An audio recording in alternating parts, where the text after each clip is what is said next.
오늘 우리에게 주시는 하나님의 말씀 마태복음 8장 말씀입니다. 우리 다 같이 일어서셔서 마태복음 8장 16절부터 17절까지의 말씀을 한 목소리로 합독하겠습니다. 시작. 저물매 사람들이 귀신 들린 자를 많이 데리고 예수께 오거늘 예수께서 말씀으로 귀신들을 쫓아내시고 병든 자들을 다 고치시니 이는 선지자 이사야를 통하여 하신 말씀에 우리의 연약한 것을 친히 담당하시고 병을 짊어지셨도다 함을 이루려 하심이더라. 아멘. 살아계신 하나님의 말씀입니다. 아멘. 우리 자리에 앉으시겠습니다. 오늘 우리의 연약함을 도우시는 주님이라고 하는 제목을 가지고서 말씀을 나누겠습니다. 우리의 연약함을 도우시는 주님. 모든 사람에게 연약함이 있습니다. 아무리 완벽해 보이는 사람이다라고 할지라도 무엇인가 부족함이 있기 마련입니다. 한 텔레비전 프로그램에서 그 아인슈타인에 대한 그런 퀴즈를 내는데 이런 이야기를 하더라고요. 우리가 천재적인 과학자로 알버트 아인슈타인 잘 알고 있지 않습니까? 그가 이론 물리학자로서 1921년도에 광전 효과라고 하는 그러한 연구를 통해서 노벨 물리학상을 받은 경험이 있어요. 그 다음에 그 논문도 300개 이상의 논문을 쓰고 그리고 과학 발전에 커다란 기여를 했던 사람이 이 아인슈타인, 이름 다 아시죠? 그런 아인슈타인이 어느 날 다른 도시에 강연을 하기 위해서 기차를 타고서 갑니다. 기차가 출발해서 가다가 중간에 얼마 지나서 기차표를 검사하는 승무원이 앞에서부터 기차표를 검사하면서 오는 거예요. 아인슈타인도 이제 기차표를 준비해야지. 그리고서 기차표를 꺼내려고 주머니를 이렇게 뒤적거리는데 기차표를 찾을 수가 없는 거예요. 그래서 가방에다 놓나 그러고서 막 뒤지는데 정신없이 뒤지는데 찾을 수가 없는 거예요. 한참 표를 찾고 있는데 그 승무원이 이 아인슈타인 앞까지 왔어요. 그러더니 아인슈타인을 이렇게 보더니 그 사람이 아인슈타인인 거를 아는 거예요. 유명한 아인슈타인이 자기 기차에 타고 있는 거를 그가 알았거든요. 그래서 그 기차표 찾는 모습을 보고 괜찮아요. 내가 아니까 그냥 편안하게 그냥 가시면 되니까 기차표 찾지 않아도 돼요. 그러면서 승무원이 그렇게 배려를 해줬습니다. 그런데도 이 아인슈타인이 그 기차표를 계속 찾는 거예요. 막 열심히 찾는 거예요. 그러니까 이 승무원이 물어봤어요. 그냥 가도 좋다고 그랬는데 왜 그 기차표를 그렇게 찾느냐고 애를 쓰시냐고. 그게 이제 퀴즈의 문제예요. 왜 그런지 아세요? 지금 그 기차표를 봐야지 내가 어디서 내리는지 어디서 내리는지 그 역을 까먹은 거예요. 모르는 거예요. 근데 아인슈타인이 이것만이 아니라 그래요. 20년 동안 한 집에서 살았는데 그 집 주소를 제대로 외우지 못하고 가는 길을 제대로 몰랐대요. 그래서 가끔 가다가 아인슈타인이 사는 집이 어딘지 아세요? 그러면서 물어봐서 자기 집으로 갔던 그런 일들이 있어요.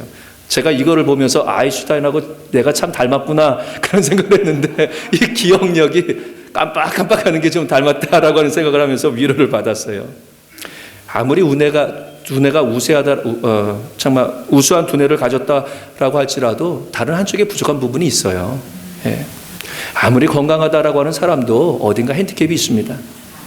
어떤 사람들은 사람과의 어떤 사교적인 면에 약한 사람이 있고요. 정신적으로 약한 이들도 있고요. 뭔가 완벽하지 못해요. 연약한 부분이 있어요. 이러한 사람의 연약함을 잘 아시는 분이 누구냐? 사람을 만드신 하나님입니다. 하나님이요. 오늘 말씀에도 보게 되면 성육하신 그 예수님이 이 땅에 계실 때에 이런 연약함을 가진 사람들이 많이 있었고요. 그 사람들이 예수님 앞으로 몰려왔어요. 육신적으로 연약한 병든 자들, 또 귀신 들려서 정신적으로 영적으로 고생하는 그러한 이들이 예수님께로 왔고요. 예수님께서 그들을 다 고쳐주셨어요. 오늘 마태복음의 말씀을 보게 되면 이 모습, 예수님이 연약한 자들, 병든 자들을 고쳐주시는 이 모습은 어떤 모습이냐? 이사야 선지자가 구약에 예언했던 그 말씀이 이루어지는 것이다. 우리 연약한 것을 친히 담당하시고 병을 짊어지셨도다. 이 말씀을 이루는 거라고 했어요. 그러니까 우리 연약한 것을 그리고 병을 짊어지셨도다. 우리의 연약함과 우리의 병든 부분을 이사야 선지자는 이미 말씀해 주셨고요. 그리고 예수님이 그것을 지금 행하고 계시다, 담당하시고 고치고 계시다라고 하는 겁니다. 근데 이것은 단순히 육신적인 약함과 육신적인 병든만을 고쳐주시는 의미가 아니에요. 이사야 53장 4절에 보게 되어지면 이것이 영적인 것이고 죄와 관련되어 있다라고 하는 것을 말씀하고 있습니다. 이사야 53장 5절에 보게 되어지면 그가 찔림은 우리의 뭘 인함이요?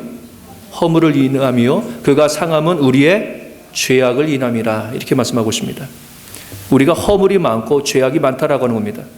그러니까 예수님께서 담당하신 그 연약함과 또 우리의 병듦은 영적인 연약함과 영적인 병듦, 죄 이것 때문에 바로 예수님께서 그 모든 것들을 담당하셨다라고 하는 것을 말씀하고 있어요. 그러니까 외형적으로는 건강하게 사는지 모르지만 영적으로는 연약하고 병든 가운데서 살아가는 사람들이 이 세상 사람이고 저와 여러분이다라고 하는 것을 성경에서는 말씀하고 있습니다. 그런데 때로는 그런 우리의 영적인 연약함들을 간과하고 살 때가 있어요. 그래서 그 영적인 나의 연약함 이것을 간과하게 되어지면요 이게 어떻게 되느냐 죄로 발전하게 되어져요. 내 연약함을 제대로 깨닫고서 이것에 대해서 해결함을 받아야 되는데 도움을 받아야 되는데 그렇지 못하면요 이게 죄로 발전하게 되어 있습니다. 그래서 오늘 말씀을 통해서 우리가 가지고 있는 연약함이 어떤 부분이 있을까 좀 살펴보시고요. 또 그 연약함 중에서도 어떻게 강건한 믿음으로 또 살아나갈 수 있을까라고 하는 것을 말씀을 드리도록 하겠습니다. 먼저 우리가 영적으로 지극히 연약한 존재다. 내가 그러한 존재다라고 하는 것을 깨닫는 거 이게 상당히 필요합니다. 저와 여러분들은 언제나 어디서나 죄 지을 가능성이 있는 그런 존재예요. 언제나 어디서나. 이사야 53장 6절에 보게 되면 우리는 다 양 같아서 그릇 행하여 각기 제 길로 갈 거는 여호와께서는 우리 무리의 죄악을 그에게 담당시키셨도다. 이렇게 말씀하고 있습니다.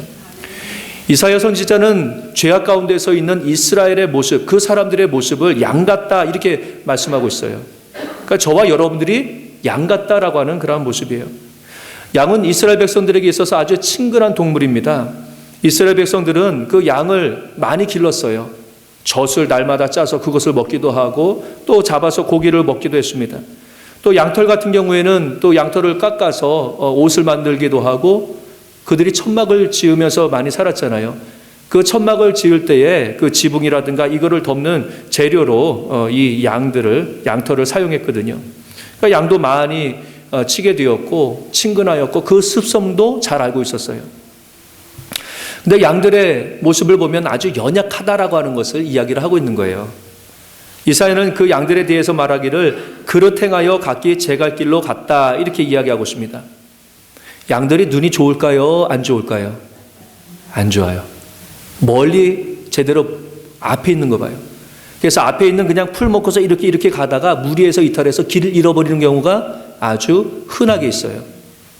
그리고 양들은 약간 좀 호기심이 많다고 그럽니다. 그래서 뭐가 생기게 되면 그냥 정신이 분산이 돼가지고서 그 호기심 주는 대로 그냥 끌려가는 거예요. 그러다가 때로는 길을 잃어버리기도 하고 뭐 이런 일들이 양들에게는 있게 되는 것이죠. 그런데 양들은 방향 감각도 없다 그래요. 자기가 온 길을 제대로 찾아가지도 못한다 그럽니다. 그리고 자기가 위험 가운데서 있는지 이것도 제대로 깨닫지 못하는 그런 일들이 많대요. 그래서 스스로 목초지를 찾아서 갈 만한 그러한 능력도 별로 없고요. 또 안전한 곳으로 또 피할 만한 그러한 지혜도 양들에게는 없다고 그럽니다. 다른 동물과 싸울 수 있을 만한 힘도 없어요. 여러분 양들이 다른 동물하고 막 싸우는 거 보신 적 있으세요? 없지요. 네, 없어요. 빨리 도망가지도 못합니다. 그러니까 모든 면에 있어서 연약한 동물이 양이에요. 그래서 길 잃기도 쉽고 또 맹수들의 먹이가 되기 쉬운 것도 양이에요. 그러니까 이사야 선지자가 연약함과 죄성을 이야기할 때에 이 양들이 생각이 난 거예요. 그리고 사람들이 마치 그러한 존재로 지금 살아가고 있음을 이사야 선지자는 이야기하고 있습니다. 사람에게는 그러한 영적인 연약함이 있습니다. 우리의 삶에 여러 가지 문제와 고통이 있음에도 불구하고서 우리가 그것을 스스로 해결할 만한 그러한 지혜가 없어요. 능력이 없어요. 우리는 무지하고 연약한 그러한 존재인 것을 우리는 깨닫게 되는 것이죠. 어떤 양과 같이 그냥 눈앞에 보이는 것 이것이 전부인 것처럼 생각하고서 쫓아가다가 하나님과 관계가 멀어지게 되고 죄 가운데서 빠질 수도 있는 것이 저와 여러분들의 모습이 아닙니까? 그것조차라도 깨달으면 좋은데 때로는 그렇게 내가 연약하고 무지하다라고 하는 그런 존재인 것을 제대로 깨닫지 못하고서 살아가다가 도리어 죄 가운데 또 하나님과 멀어지는 가운데서 살아가기가 쉬워요. 사도행전에 보게 되어지면 물질의 연약함을 가지고 있었던 아나니아와 삽비라 부부가 나오지 않습니까? 그들은 예수님을 믿는 사람이었어요. 그리고 마음의 결단이 생기기를 내가 가지고 있는 모든 재산을 팔아다가 하나님의 일에 쓰겠다 이렇게 작정이 돼가지고서 그 팔아가지고서 그 사도 베드로와 사도들에게 그거를 건네주기로 그렇게 약정을 했지요. 근데 막상 그 재산을 다 팔고 보니까 어떤 생각이 듭니까? 그 전액을 하나님 앞에 드리는 것이 아깝다고 느껴졌어요. 그래서 그 일부만을 가지고서 사도 베드로에게 왔습니다. 그리고 사도 베드로에게 줄 때에 사도 베드로가 묻지요. 이것이 네가 판 것의 전부냐? 솔직하게 말하면 좋은데 어때요? 예, 솔직하게 무지한 말을 하는 거예요. 연약한 말을 하는 거예요. 예, 이거 답니다. 거짓말을 하는 거예요. 하나님께서 지금 그를 보고 계시고 그 소리를 듣고 계시다라고 하는 것, 이것을 영적으로 깨달으면 그렇게 할 수가 없지요. 무지한 거예요. 연약한 거예요. 믿음이 있다라고 하지만 그 믿음 가운데서 살아가지 못하고 도리어 자기의 생각 가운데서 연약한 가운데서 그 일을 하게 되어집니다. 헌신하고자 하는 마음은 있었지만 물질에 대해서 약한 그가 되었고 결국은 그 죄가를 치르게 되어지죠. 아이를 키우실 때에 이러한 일들을 종종 경험하셨을 겁니다. 확실히 사람이 죄 가운데서 살아가는구나. 아이인데도 약간 좀 악한 모습, 죄성의 모습을 그 얘기를 가끔가다 이제 들을 때가 있거든요. 아이가 아무것도 모를 텐데 왜 저렇게 악한 일을 할까? 한 엄마가 아이가 조용히 하기 때문에 뭐 하나 그러고서 몰래 봤더니 엄마 화장대에 가가지고서 립스틱으로 막 이렇게 긋고 있는 거예요. 근데 아이들이 경계선을 넘어서 막 이런 데로 막 긋고 막 이렇게 하고 있는 거예요. 엄마가 그 아이를 보고서 갑니다. 그러고서 야, 너 엄마 화장품에 손대지 말랬는데 너 손댔어? 안 됐어? 아이가 뭐라 그럴까요? 안 됐어요. 얼굴은 막 잔뜩 물어놓고. 왜 그래요? 무서운 거예요. 네. 엄마가 그렇게 이야기하니까 무서워서 거짓말로 그것을 좀 감추려고 하는 그런 연약함들이 있는 거예요. 어떨 때는 손해볼 것 같아서 거짓말하고 어떨 때는 무서워서 또 거짓말하고 하나님께서 원치 아니하시는 그런 일들이 있죠. 이게 다 우리의 연약함이거든요. 어렸을 때 이런 연약함을 가지고서 우리가 살아가고 있는 거죠. 연약합니다. 세상에 있는 악에 노출되어 있고 언제든지 그 악한 영향력 가운데서 살아가게 되어지는 그러한 연약한 존재가 우리들입니다. 근데 더욱 안타까운 것은 그 죄에 대한 연약함은 우리가 스스로 해결할 수가 없다라고 하는 것이죠. 우리는 우리의 삶에서 나타나는 여러 가지 문제를 해결할 수 없는 양과 같은 그런 존재입니다. 사람들 간의 불화의 문제, 물질에 대한 욕심, 다른 사람에 대해서 폭력적으로 대하고 거짓으로 대하는 그런 악한 그런 모습들을 우리가 스스로 해결할 수가 없는 연약한 존재예요. 그런데 감사하게도 이러한 연약함을 해결받을 만한 방법이 있는데 바로 그것은 하나님께로 나오면 됩니다. 하나님께로 나오면 되지요. 하나님은 우리의 연약함과 병듦을 그 누구보다 잘 알고 계시는 분이에요. 왜 그래요? 하나님께서 저와 여러분들을 만드셨기 때문에 그렇습니다. 예. 근데 저 같으면요, 사람을 만들 때에 완벽하게 만들었을 것 같아요. 완벽하게. 연약하지도 않고 병들지도 않고 악에 대해서 강하게. 근데 하나님께서는 그렇게 하지 않으셨어요. 하나님이 실력이 없어서 능력이 없어서 못 만드셨느냐? 사람을 불완전하게 만드셨느냐? 그거 아니거든요. 의도적인 겁니다. 왜 그럴까요? 우리가 그 연약함을 경험할 때에 사실 주님 앞으로 늘 나와서 하나님을 의지하고 하나님과 관계 맺는 그런 삶을 하나님께서는 원하시는 거죠. 오늘 본문 말씀에 보게 되어지면 병들고 귀신 들리니까 예수님께로 나와서 고침받는 거예요. 멀쩡한 사람들, 똑똑하다고 하는 사람들 예수님 안 쫓았어요. 삶의 질고를 지고 고통 가운데서 어려운 건 내 연약함을 경험한 사람들이 하나님, 예수님 앞에 나와서 병고침을 받고 하나님을 경험하게 되어지고 하나님 앞에 영광을 돌리는 그 관계를 유지하는 그런 삶을 살아가게 되었거든요. 늘 하나님을 바라보고 의지하며 친밀한 그런 관계의 삶을 원하시는 것이 바로 하나님이세요. 하나님이세요. 우리가 우리의 연약함을 고백하며 주님 앞에 나올 때에 주님께서는 어떻게 하십니까? 정죄하지 않으세요. 왜요? 그렇게 만드셨기 때문에, 그걸 너무나 잘 알기 때문에 도리어 하나님께서 우리가 죄를 짓고 하나님 앞에 나올 때에 정죄하는 것이 아니라 도리어 기뻐하시는 거예요. 우리의 연약한 가운데서 그런 죄를 짓고 하나님 앞에 나올 때에, 그렇지, 내가 그래서 너가 나를 찾고 더 나를 경험하는 삶을 살아가기를 원하는데 잘 왔어, 기뻐하시는 거예요. 우리의 연약함을 도우셔서 죄악을 이기고 영적인 승리의 영적인 풍요함을 살아갈 수 있도록 하나님께서는 열어주시는 겁니다. 야고보서 1장 5절에 보게 되어지면 너희 중에 누구든지 지혜가 부족하거든 모든 사람에게 후히 주시고 꾸짖지 아니하시는 하나님께 구하라. 그리하면 주시리라. 이렇게 말씀하고 있습니다. 다른 사람에게 지혜를 구하는 것이 아니에요. 똑똑하다고 하는 사람에게 지혜를 구하는 것이 아닙니다. 세상에 아무리 똑똑한 아인슈타인과 같은 사람이다라고 할지라도 영적인 세계는 몰라요. 무지해요. 네. 하나님 앞에 구하라는 거예요. 그러면 꾸짖지 않는데요. 꾸짖지 않고서 후히 주신대요.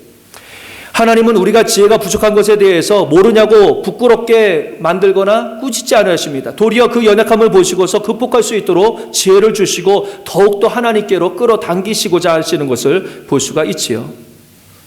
왜 이러한 수고를 하실까? 하나님과 가까운 관계를 맺을 뿐만 아니라 또한 하나님께서 우리를 사랑하시기 때문에 그런 것이죠. 그러기에 사람들이 연약한 가운데서 저지르는 일들, 이것을 친히 담당하시기도 하시고 또 구원하시기도 하시는 것을 보게 됩니다. 사랑하시기 때문에 그래요. 여러분들 자녀를 키워보신 분들, 자녀들 어렸을 때의 아이들처럼 연약하고 무지한 애들이 사실 어디 있습니까? 그렇죠? 무지하고 연약하고 자기 몸도 제대로 가누지 못하는 연약함이 아이들, 갓난아기 애들에게 있지 않습니까? 머리도 이렇게 못 세워가지고서, 그래서 어떻게 해요? 늘 머리 정말 받치고 있고, 대소변 가리지 못하지요. 대소변도 못 가리고 그냥 젖을 물리면 그냥 그거 젖 빨다가 잠자고, 또 배고프면 또 울고, 똥 싸면 울고. 그러니까 아이처럼 사실 연약한 존재는 없어요. 연약한 존재는 없어요. 스스로 할 수 있는 것이 없습니다. 좀 크다가 자기가 할 수 있다 이렇게 생각해서 막 돌아다니다가 깨트리고 사고치고 이런 게 아이들이거든요, 사실. 그런데 그 아이에게 부모가 그 연약한 모습, 약간 좀 무지한 모습을 보면서 아이가 못한다고, 못났다고 막 꾸짖는 그런 부모 계십니까? 도리어 그 반대죠. 갓난아기, 이런 아이들 목이 꺾일세라 어떻게 해요? 딱 받치고서 아이를 참 조심스럽게 다루지요. 아기가 막 울면 야, 시끄러워, 왜 이렇게 울어? 그 갓난아기한테 그렇게 하지 않지요.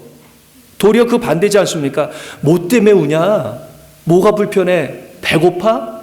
젖 먹여보고, 똥 쌌어? 한번 들춰보고, 이러지 않아요? 그 아이가 뭘 원하는지, 왜 불평하는지 그거 보게 되거든요. 각 기는 막 기어서 다니는 애 보러, 아이고, 아직 걷지도 못하고 뛰지도 못하고 나무라지 않거든요. 기는 것만으로도 기뻐하면서 그 아이가 더 잘 또 양육할 수 있도록 이렇게 칭찬해주고 격려하지 않습니까? 그러면서 그 불편한 모든 것들은 누가 감수합니까? 그 부모가 감수하거든요. 왜요? 자기 아이고 살아가니까. 연약할수록 아이에게 더 관심하고 사랑하고 도와주는 것이 부모의 마음이지 않습니까?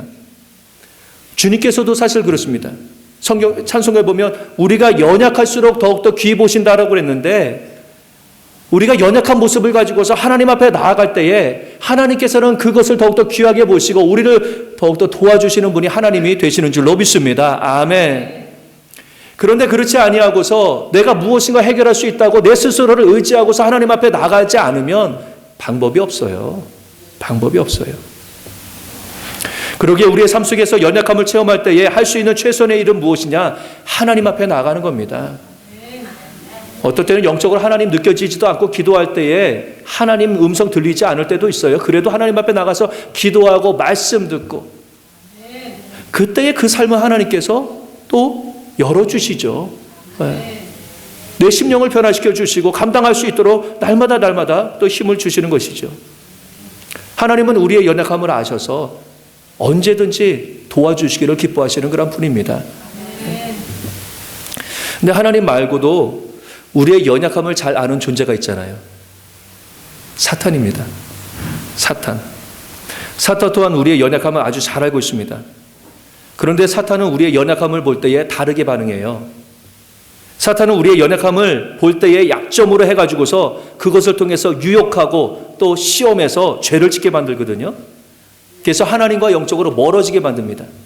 하나님은 우리의 연약함을 통해서 하나님 앞에 나와서 더욱더 친밀하게 살아가기를 원하시는데 사탄은 그렇게 하지 못하고 하나님과 관계를 멀어지게 만드는 거죠. 에덴 동산에서 그 사탄, 그 뱀은요, 아담과 하와의 연약함을 잘 알고 있었어요. 특별히 아담이 아니라 하와를 택한 거는 하와가 그때는 좀 더 연약한 부분이 있었던 것 같은데 하나님과 같아지려고 하는 교만한 마음이 하와에게 있는 걸 아셨어요. 네. 그리고 하나님의 말씀에 대해서 전적으로 신뢰하지 못하고 왜곡하는 연약함이 그에게 있는 것을 그가 알았습니다. 자극하잖아요. 선악과 따먹게 되면 하나님의 말씀대로 될 거야. 하나님이 정령 죽을까 하노라 그랬는데 아니야. 거짓말이야. 이런 식으로 속이게 되어지는 거죠. 그 하와의 연약함, 이것을 뱀은 알고 있었지요. 유혹하는 거예요. 죄짓게 만들고 하나님을 피해서 숨도록 만드는 그러한 일들을 했지요. 사탄은 우리의 연약함을 이용해서 죄짓고 죄짓게 만들고요. 죄 지으면 그 다음부터 정죄를 하게 되어집니다.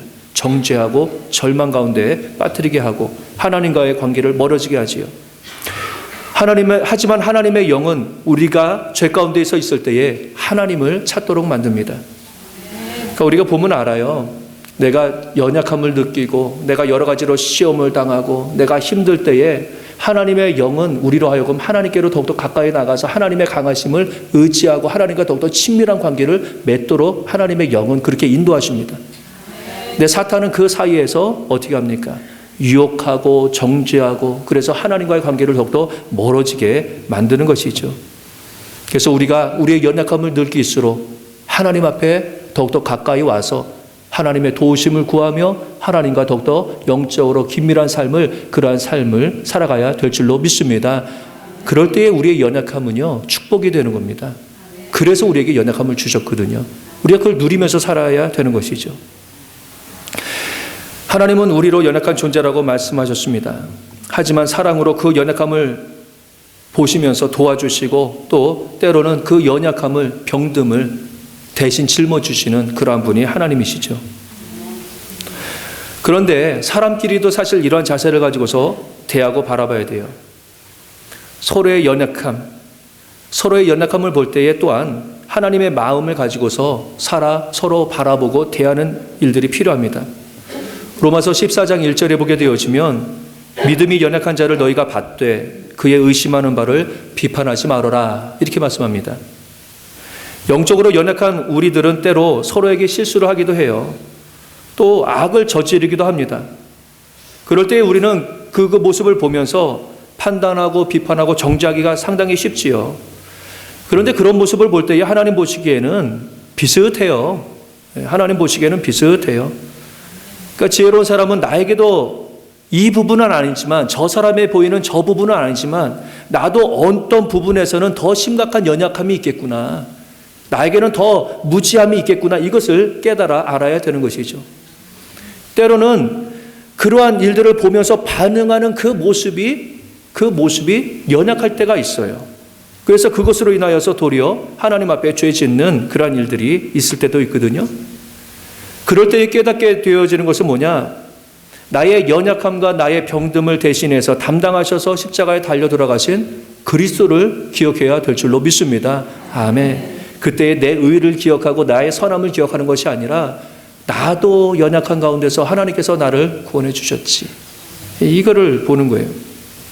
우리가 육신적으로 연약하고 병듦에 있는 이들을 볼 때에 어때요? 육신적으로 병들게 되면 막 열뜨겁고 아프고 막 이러니까 도와주고 싶고, 그래서 막 약도 소개해주고 병원에도 같이 가주고 또 식사도 마련해주고 뭐 이렇지 않습니까? 빨리 낫기를 원하는 거죠. 영적으로도 마찬가지예요. 영적으로도 연약한 가운데서 있는 이들을 향하여서 우리가 볼 때에 사탄과 같이 정죄하고 절망하게 만드는 것이 아니라 빨리 가서 긍휼의 마음을 가지고서 사랑으로 돌보고 기도하는 그러한 일들, 이러한 일들이 필요한 거죠. 그럴 때에 서로의 관계, 하나님 앞에 나아갈 때에 하나님과의 관계가 가까워지는 것처럼 서로의 연약한 그런 모습을 보면서 서로가 도와주고 기도하고 그럴 때에 그 관계도 친밀해지고 온전하게 되어지는 것이죠.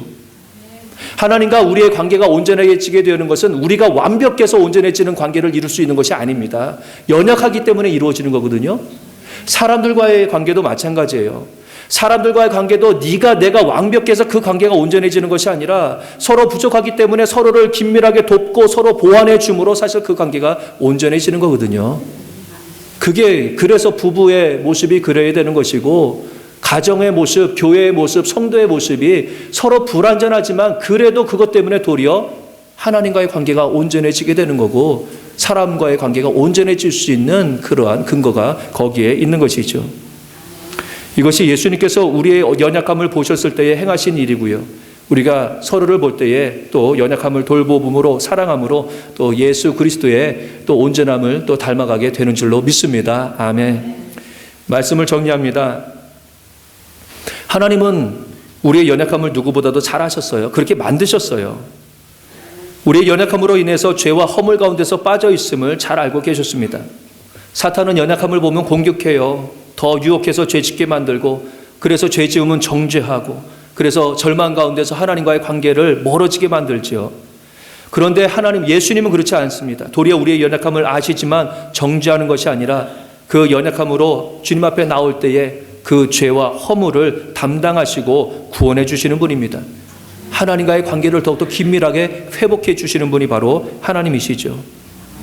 그렇기 때문에 하나님 앞에 나가는 것이 중요한데, 그러기 위해서는요, 우리가 완벽한 대단한 존재로 여기는 이 어리석음을 피해야 됩니다. 나도 아담과 하와처럼 영적으로 무지하고 연약한 존재, 언제든지 어느 때든지 그러한 죄를 짓고 실수했을 만한 그런 존재다라고 하는 것, 이러한 각성들이 날마다 있어야 되는 것이죠. 성경에서 어리석어 보이는 양의 모습이 바로 우리의 모습이지요. 각기 옳은 줄 알고서 제멋대로 살아가는 존재가 양 같은 저와 여러분들의 모습이 될 수도 있는 거예요. 그리고 각기 제가 길로 가다가 사탄의 먹잇감이 될 수밖에 없는 존재, 바로 그것이 나일 수도 있다라고 하는 거죠. 그러기에 우리는 날마다 우리의 연약함을 인정하며 우리를 도우시는 하나님 앞으로 가까이 나가야 될 줄로 믿습니다. 아멘. 가정이나 직장에서 사람들과의 관계 속에서 일어나는 감당할 수 없는 일들도 우리가 보게 되어지면 하나님 앞으로 나와야 되는 것이죠. 사랑으로 우리의 연약함을 보듬어 주시고 또 하나님의 사람으로 살아갈 수 있도록 그럴 때에 하나님께서는 도우시고 이끌어 주시는 것이죠. 우리는 무지하니 하나님 지혜 주십시오. 하나님 앞에 간구해야 돼요. 아무리 혼자 앉아서 골똘하게 생각하고 연구하고 그럴 필요 없어요. 하나님 앞에 나와야 돼서 기도하고 하나님의 말씀에서 그 답을 구해야 되는 것이죠. 주님의 뜻은 알지만 그 뜻대로 행할 수 있을 만한 그런 힘이 약합니다. 하나님 앞에 나와야 되죠. 성령님의 능력을 더해 주세요. 내 자신을 죽이고 하나님이 드러나시는 그런 삶을 살아갈 수 있도록 주님 나를 꺾어주세요. 하나님만 역사해 주세요. 나와야 되는 거죠. 그리고 서로의 연약함을 돌보아 주어야 됩니다.